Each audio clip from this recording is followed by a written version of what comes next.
السلام علیکم ورحمۃ اللہ وبرکاتہ، نحمدہ ونصلی علی رسولہ الکریم، اما بعد فاعوذ باللہ من الشیطان الرجیم، بسم اللہ الرحمن الرحیم۔ پرہیز علاج سے بہتر ہے، یعنی کوئی دوائی نہ لے، کچھ نہ لے، فاسٹنگ شروع کر دیں تو فاسٹنگ میں بھی شفا ہے۔ اور پھر دعائیں، آیات، سب سے بڑھ کر سورۃ الفاتحہ جس کا نام یہ شفا ہے، سورۃ الفاتحہ سے علاج کریں۔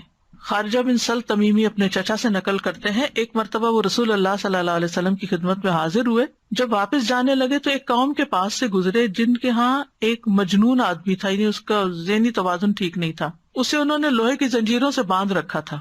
اس کے اہل خانہ کہنے لگے، ہمیں معلوم ہوا کہ تمہارا یہ ساتھی یعنی نبی صلی اللہ علیہ وسلم کو خیر لے کے آیا ہے، وہ خود نہیں ہوں گے مسلمان، نہیں پتا ہوگا، تو کیا اس کے پاس کوئی ایسی چیز ہے کہ جس سے علاج کیا جائے اس کا؟ وہ کہتے ہیں کہ میں نے سورۃ فاتحہ پڑھ کر دم کیا تو وہ ٹھیک ہو گیا۔ یقین اصل چیز ہے نا، کہ یقین کتنا ہے۔ ایک لیکچر یقین پر بھی ہونا چاہیے، کیونکہ نا دین کے معاملے میں، دعاؤں کے معاملے میں ہمارا یقین نہیں ہوتا۔ الثقۃ باللہ۔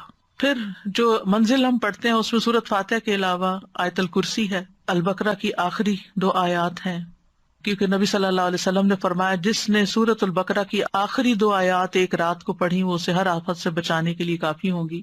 اور آیت الکرسی کا تو فائدہ آپ کو معلوم ہی ہے۔ پھر معوذات ہیں، قل هو اللہ احد، قل اعوذ برب الفلق، قل اعوذ برب الناس۔ نبی صلی اللہ علیہ وسلم نے فرمایا صبح اور شام 3 بار معوذات کہہ لو تو یہ ہر چیز سے تمہیں کفایت کریں گی۔ پھر یہ دعا جو کل میں نے آپ کو بتائی تھی، انی مسنی الضر وانت ارحم الراحمین۔ اور اگر وسوسے آ رہے ہیں بہت اور بے چینی ہے اور دل پریشان ہے تو انی مسنی الشیطان بنصب وعذاب، کہ شیطان نے مجھے سخت تکلیف اور عذاب میں ڈال رکھا ہے، یعنی وسوسوں اور نیگیٹو تھنکنگ کی وجہ سے۔ حضرت ایوب علیہ السلام کا حال یاد کر کے اور پھر انت ارحم الراحمین بھی کہیں ساتھ۔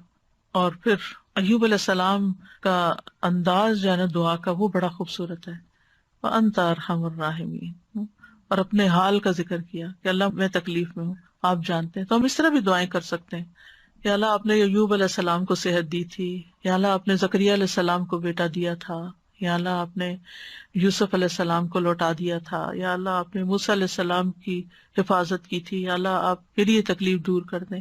سورۃ الانبیاء میں وہ اتنی خوبصورت دعائیں پڑھتے ہیں تو دل پگھلتا ہے، سارے انبیاء کی جو دعائیں قبول ہوتی گئیں ان کا واسطہ دے کر کے اللہ آپ نے ان سب کی دعائیں قبول کی، آپ میری بھی دعا قبول کریں اور میری یہ تکلیف دور کر دیں۔ اور پھر یہ ہے کہ جیسے نیک لوگ اللہ سے اچھا گمان رکھتے تھے، ابراہیم علیہ السلام نے کہا وَإِذَا مَرِضْتُ فَهُوَ يَشْفِينِ، وہ مجھے شفا دیتا ہے جب میں بیمار ہوتا ہوں۔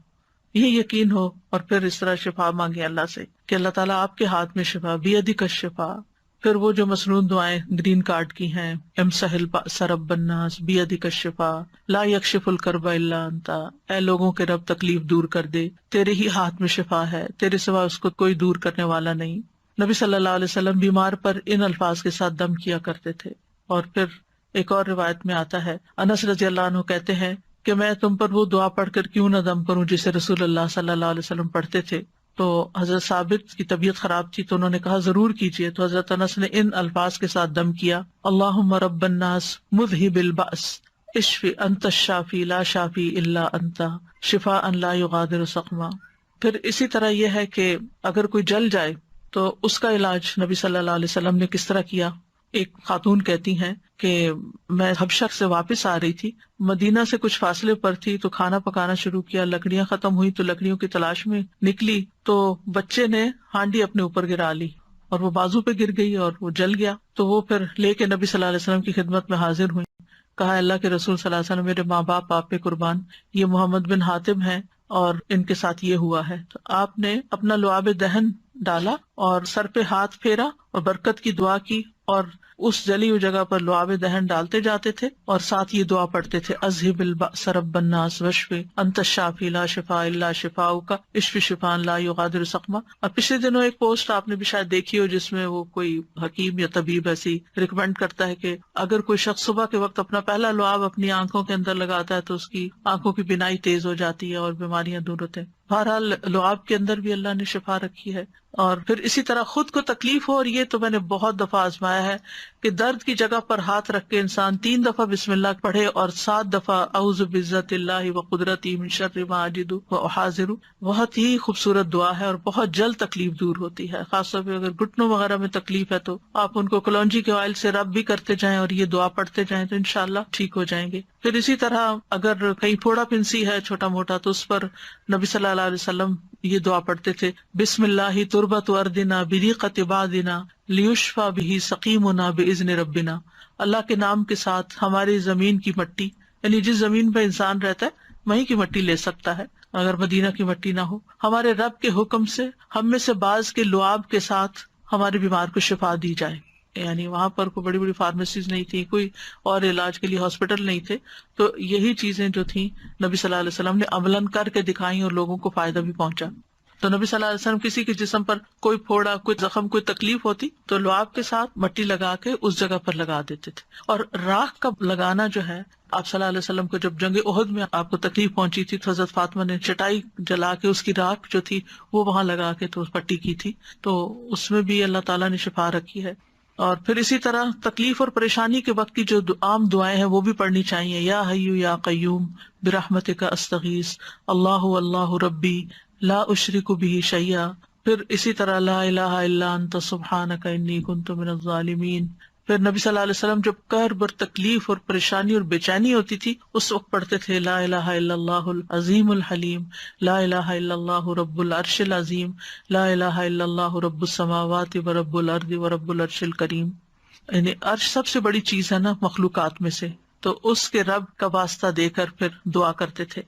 پھر اسی طرح عافیت کی دعائیں بھی مانگنی چاہیے کہ اللہ تعالیٰ بیماریوں سے محفوظ رکھ، خاص طور پر جب کوئی وبا وغیرہ پھیلی ہو یا آپ کسی بیمار کو دیکھیں یا ہاسپٹل میں جائیں یا کسی کی تیمارداری کرنے جائیں. ویسے بھی صبح شام 3 دفعہ اللہم عافنی فی بدنی، اللہم عافنی فی سمعی، اللہم عافنی فی بصری، لا الہ الا انت.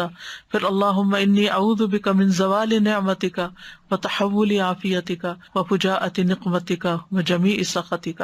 اے اللہ بے شک میں تیری پناہ لیتا ہوں اس بات سے کہ تیری دی ہوئی کوئی نعمت مجھ سے چھن جائے اور تیری دی ہوئی عافیت پلٹ جائے اور کوئی ناگہانی عذاب آ جائے، اور میں تیری تمام ناراضگیوں سے تیری پناہ لیتا ہوں.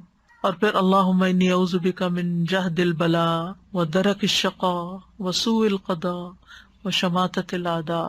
اے اللہ بے شک میں تیری پناہ مانگتا ہوں سخت مصیبت، بدبختی لاحق ہونے، بری تقدیر اور دشمنوں کے خوش ہونے سے. پھر اسی طرح اللہم انی اعوذ بک من السمم والبکم والجنون والجذام والبرص وسیء الاسقام. اے اللہ بے شک میں بہرے پن، گنگے پن، پاگل پن، کوڑ، برس اور تمام بری بیماریوں سے تیری پناہ مانگتا ہوں. اور پھر اللہم انی اعوذ بک من الہم والحزن والعجز والکسل والجبن والبخل وغلبۃ الدین وقہر الرجال. اخلاقی بیماریوں سے، روحانی بیماریوں سے نجات. اے اللہ میں تیری پناہ مانگتا ہوں دکھ، غم، عاجزی، سستی، بخل، بزدلی، قرضداری کے بوجھ اور لوگوں کے اپنے اوپر غلبے سے. پھر اعوذ بکلمات اللہ التامات من شر ما خلق. ہر طرح کے شر سے اللہ تو مجھے بچا لے. جہاں بھی انسان جائے، کسی شہر میں جائے، کسی جگہ پر جائے، پلین میں ہو، کہیں پر آپ انٹر ہو، بینک میں، اسکول میں، تو 3 دفعہ اگر آپ یہ پڑھ لیں کوئی چیز آپ کو نقصان نہیں دیتی. کیونکہ انسان کو ڈر ہوتا ہے نا کہیں وائرسز ہوں گے، اور خاص طور پر آج کل کے سیناریو میں. پھر اعوذ بکلمات اللہ التامات من کل شیطان وہامۃ ومن کل عین لامۃ. یعنی لوگوں کی گیدرنگ میں جائیں آپ کو ڈر ہوتا ہے کہ نظر نہ لگ جائے کوئی اور اسی طرح کی چیز. یہ دعا بھی بہت فائدے کی ہے، ویسے بھی پڑھنی چاہیے. اور پھر شیطانی وسوسے سے اگر بہت نیگیٹو تھنکنگ ہو رہی ہو اور بہت برے برے خیالات آ رہے ہوں، کسی کے بارے میں کوئی بات بہت بری ستا رہی ہو، تو اعوذ بکلمات اللہ التامات من غضبہ وعقابہ وشر عبادہ ومن ھمزات الشیاطین وان یحضرون.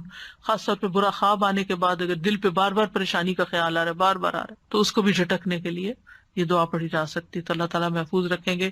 بس آخر میں چند موٹی موٹی باتیں کہ اگر آپ کسی بیمار کے پاس جائیں تو کن چیزوں کا خیال رکھیں، کیونکہ مریضوں کی عادت کا حکم دیا گیا ہے، کیونکہ اس سے انسان کو اپنی نعمتیں یاد آتی ہیں اور انسان کو آخرت کی یاد آتی ہے. اور مسلمان کی عادت جو ہے وہ دوسرے مسلمان پر حق ہے، خاص طور پر اگر کوئی قریبی لوگوں میں سے ہو.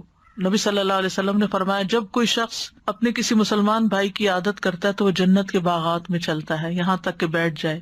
اس کے بیٹھنے پر اللہ کی رحمت اسے ڈھانپ لیتی ہے. اگر واقعی عادت کی نیت سے کسی کے پاس جاتے ہیں اور عبادت کی نیت سے اور اگر صبح کے وقت جائے تو شام تک 70,000 فرشتے اس کے لیے دعائے بخشش کرتے ہیں، اور شام کو جائے تو صبح تک، یعنی اتنا بڑا اجر و ثواب ہے۔ اور عیادت نہ کرنے والوں کی مذمت کی گئی ہے۔ اللہ تعالیٰ قیامت کے دن فرمائیں گے کہ میرا فلاں بندہ بیمار تھا، تو نے اس کی عیادت نہیں کی، یعنی تم نے اس کا حال ہی نہیں پوچھا، اگر تو اس کی عیادت کرتا تو مجھے اس کے پاس پاتا۔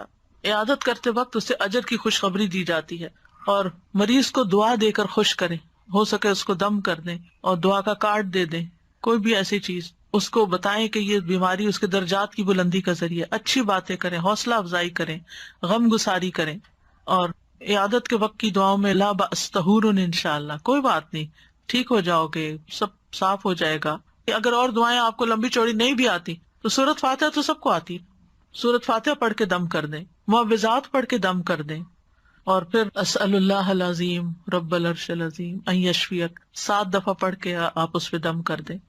نبی صلی اللہ علیہ وسلم نے فرمایا جو مسلمان کسی بیمار کی عادت کے لیے اس کے پاس آئے جس کی موت کا وقت نہ آیا ہو، اور 7 مرتبہ یہ پڑھے تو اللہ تعالیٰ اس کو شفا عطا کر دیتا ہے۔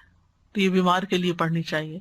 پھر اللہم اشف فلان، اگر دور بیٹھے ہیں تو دور سے دعائیں کر دیں، اور دیگر بھی اذہب البأس اور مذہب البأس، اور یہ ساری دعائیں جو پہلے میں آپ کو بتا چکی ہوں دیگر بیماریوں کے علاج میں، یہ دعائیں گرین کارڈ پہ لکھی ہوئی ہیں، ان سب کا بھی، یعنی اگر آپ کے پاس زبانی یاد نہیں تو دیکھ کے بھی آپ ان کو پڑھ سکتے ہیں۔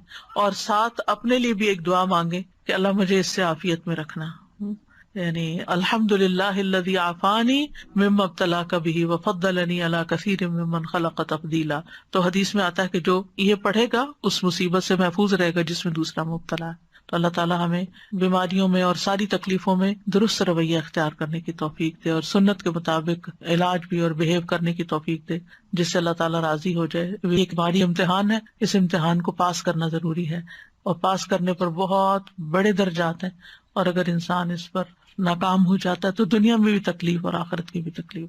وآخر دعوانا ان الحمد للہ رب العالمین۔ سبحانک اللہم وبحمدک، اشہد ان لا الہ الا انت، استغفرک واتوب الیک۔ السلام علیکم ورحمۃ اللہ وبرکاتہ۔